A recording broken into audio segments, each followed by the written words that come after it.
Hello party people, welcome back to the Lego City. Do y'all see this right here? This is the current weather in Austin, Texas. It's finally not 100 degrees outside. It's starting to become like kind of cozy fall or maybe winter weather. And I think that means that it might be time for us to start winterizing our Lego City. For a long time, our Lego City consisted mainly of a downtown area, but this is the first year that we've really started focusing on more nature, some rolling hills. And the area is currently looking pretty summery. We have our nice little turtle island here, a warm day at the beach, some maybe fall leaves on the trees, and then at the botanical gardens, lots of flowers blooming. And I love how it looks, I really do, but something that I've always wanted to do in the Lego City is kind of switch it up for each season. And now that we finally have like a giant space in the back there that we, haven't really done much with over the last few months, we conveniently have a lot of room in here now to put our Lego Winter Village. So in this video today, we're gonna start by planning out the Winter Village in this whole area up there, removing any sets that are there that maybe shouldn't be, and then bringing in any sets that would make sense in this area.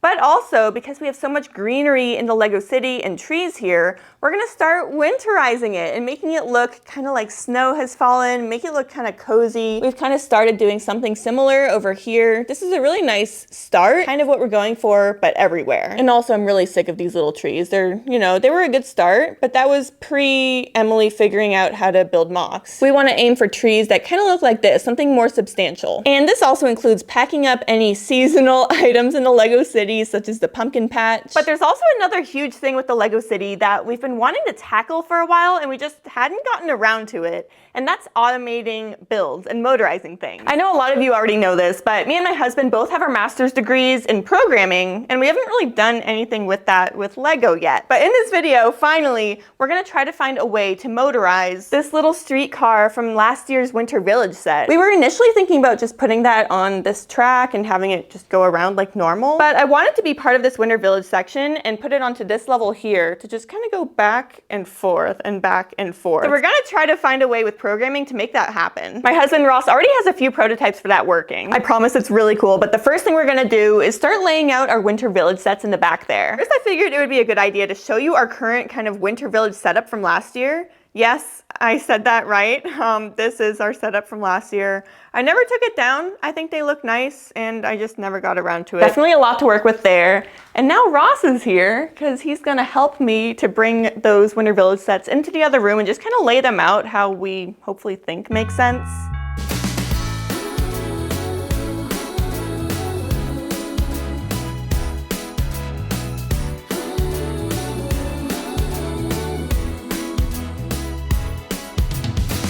All the sets are placed over here, kind of where they're gonna end up. And we've organized them a little bit. These are all the minifigures, all the accessories, the little tiny builds that come with the Winter Village sets that are really cute. So we have some rogue Christmas trees here. The light is a little finicky on this one, so I'll just deal with that later, I guess. And then the little Christmas fairy, she's cute. I love the strawberry cream gingerbread lady too. I think she's really fun. But these have been placed on this layer of the Lego City, as well as these sets down here, the fire station and the town square kind of sets, because this will be more of like the normal, non-enchanted area of our Winter Village. It'll be like the non-magical section of it. And then up here, this will be more like a forest, we're thinking, with all of the larger trees, maybe like a trail of lights kind of thing. They do something like that in Austin where you can walk through a beautiful Christmas display. But then up on the top platform, that's gonna be our enchanted magical place. That's where Santa lives. That's where our elves live and all the reindeer. I know reindeer are real, but that's where like the magical ones will live. Now, something that's kind of a pet peeve for me with Lego sets typically, especially when they're in the Lego City, is when there's an open backing. It just really bothers me. None of the Winter Village sets are enclosed. They're all open backings. But because the Winter Village sets are more collectible, I don't want to alter them in any way. And I try my best to just keep them as is. Which is why here, I'm actually fine with all of these having open backings. I'm not going to change anything. And also, you can't even tell from up here. Like, it looks fine from here. It's kind of whatever. Now, at the beginning of this video, I mentioned 3 different things that we're going to try to accomplish in this video. The first one being placing the Winter Village sets in the city pretty much where I want them to be. Number 2 being like winterizing the whole green area of the city. But number 3 is the train. For the train, we have a few different options here, right? So the train, I think it makes the most sense to have it just kind of go back and forth here. We'll build a little train station for it. It'll go to the end. Automation will kick in, Python scripts and all that, and it'll come back and stop here. So option number 2 is to have the train station back a little bit more. Station 1 is on this level here. But instead of going flat, it's gonna ramp up. So it'll start on this level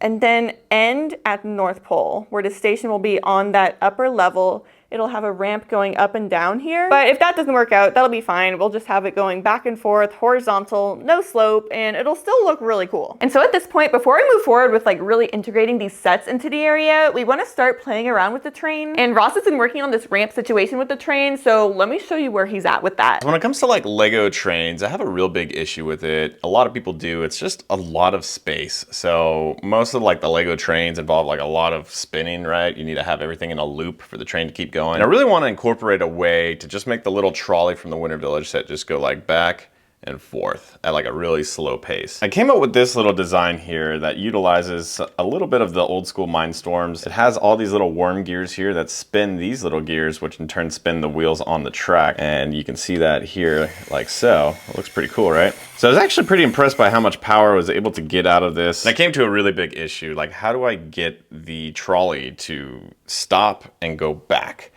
And I thought I could do something clever here with this little switch thing, where like if it maybe gave it enough force, I could put like a pole or something.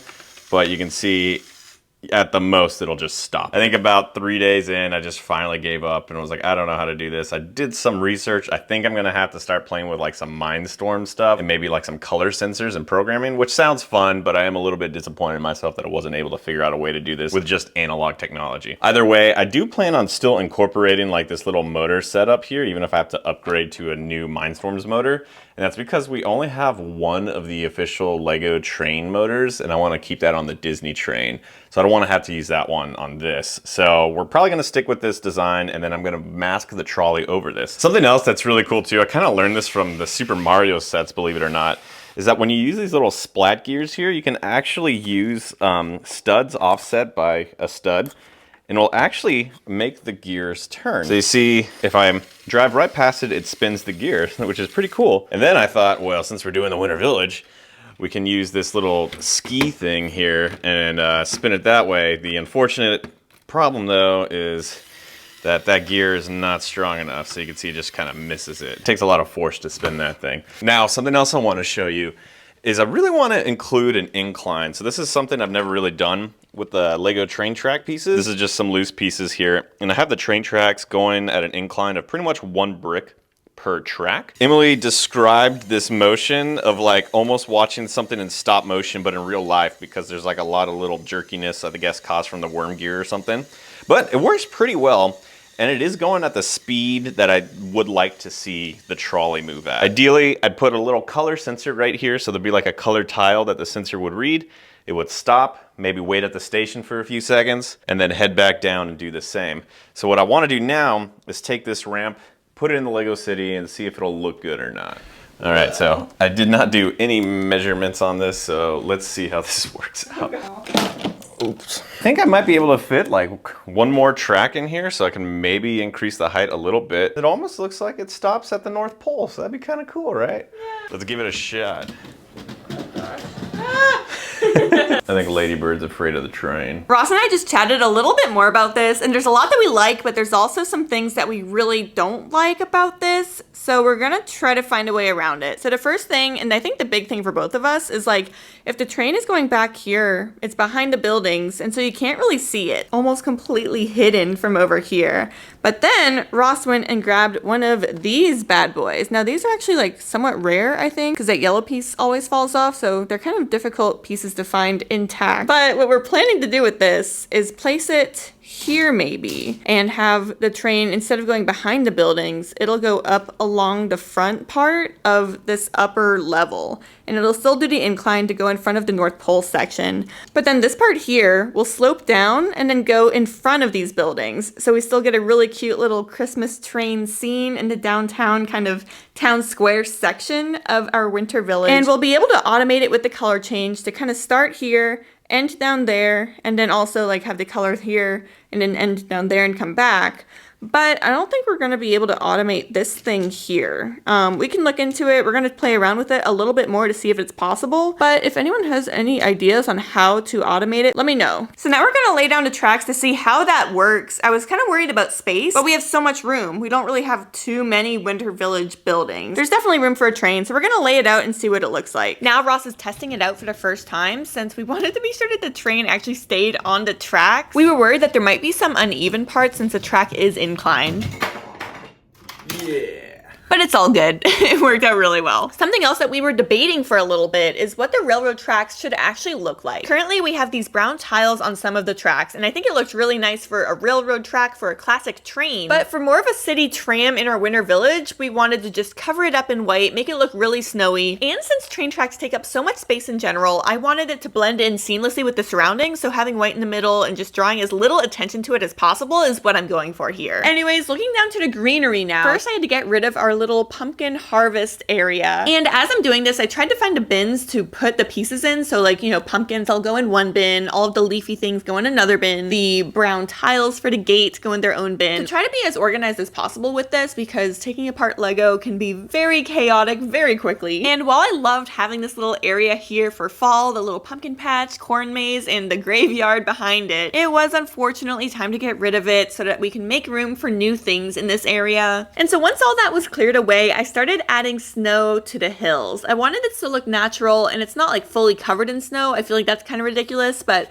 I had little snowy patches with the trees kind of integrated well into it. I even decided to add some of these little icicle type pieces. They kind of look like teeth. I don't know what else you would call them. But as I'm doing this, I'm realizing how much work it actually is. Like, this takes a ton of time, and we have a huge greenery area. I think maybe in the future, doing something like this might be something we decide to do, but want to condense all of the Christmas and holiday wintry stuff to our Winter Village. So unfortunately, I think we're just going to leave the greenery as is. Doing seasonal things would be so fun, but it's just way too much work and time. But I do think that having all of the winter stuff in this area is going to look really nice, as well as integrating different types of trees here. I think those are going to look really good along with more of our like more, you know, Christmassy style trees. And now that I'm seeing the whole city with the Winter Village up here, I am thinking it would be kind of cool to do some sort of seasonal rotation here where, you know, maybe more like pink flowers and like roses and stuff like that in the spring. Do something kind of summery. I don't know what that would look like except for just, you know, something kind of like everything else here. But then in the fall, I think I could have a lot of fun with this as well. So maybe something like that would be cool. But at this point, it's very preliminary. We have everything placed where we want it to be. We have the train set in motion and literally in motion, like it's motorized, and it's pretty awesome. So we're going to continue working on that. Ross has already started placing some colors here so that it can like read the colors. I'll show you more about the color sensor stuff in the next video because it's really cool. If we can make this work, it's gonna be awesome. And also obviously in the next video, we are gonna be focusing more on integrating all of the sets into the city. Like they're on gray right now. There's literally sets on the table. So we're gonna integrate it a lot better, build some mocks, and hopefully motorize some other things too. Anyways, at least we were able to check 2 things off the list for this video. We have the train, we have the Winter Village started, and I am a little disappointed again for not like winterizing everything else here, but I just think it'll be so much work and so much time like trying to do that every few months, and making it look good is the hard part, and it'll just take so many pieces. So I think it's kind of nice keeping the seasonal rotation up here. Let me know what you guys think about that as well though. Anyways, y'all, there is a lot more to come here, and I'm really excited to see how it'll turn out. I think it's going to be really cool, especially since I kind of have a good feel for building hills and, you know, landscaping. I think I can do some really cool stuff with snowy terrain up here. So definitely stay tuned, subscribe if you're new, and make sure to check out the next Winter Village update very soon.